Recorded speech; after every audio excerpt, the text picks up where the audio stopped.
Writer Pappu painter, Rohtas जिला। सिकवा सिकवा सिकवा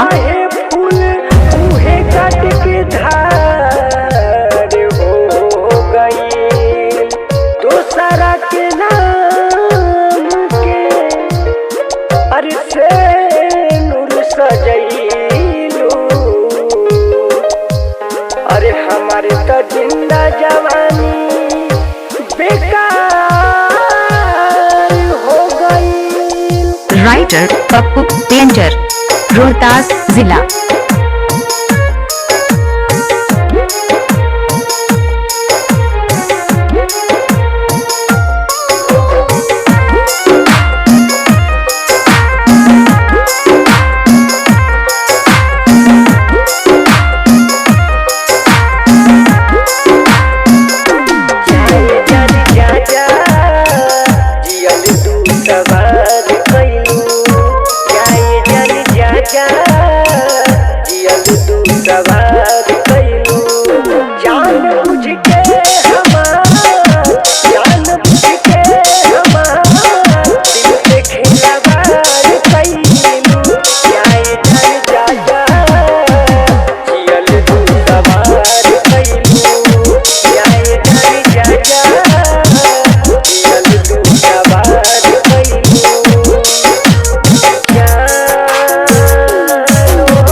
Pappu painter, Rohtas जिला।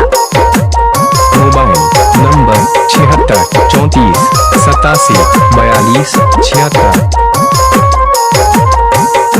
पल भर में हमर दिलवा के तोड़ देलू हो, गलती का भइल जे तू हमके छोड़ देलू हो।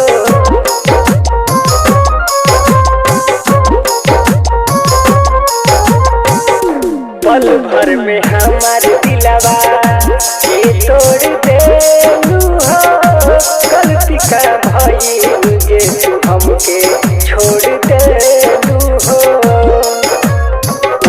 तू डोली में जाइबू, तू डोली में जाइबू, हम जाइब राती पर जाए जान जा जा।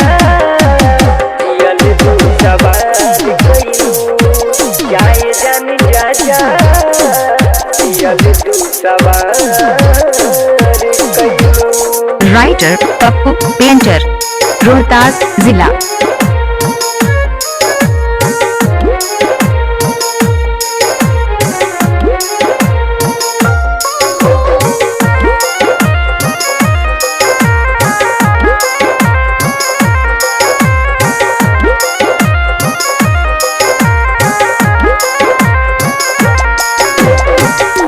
जान बुझ के हमार दिल के दुखैलू हो, शीशा जस दिल तोड़ के का तू पैलू हो।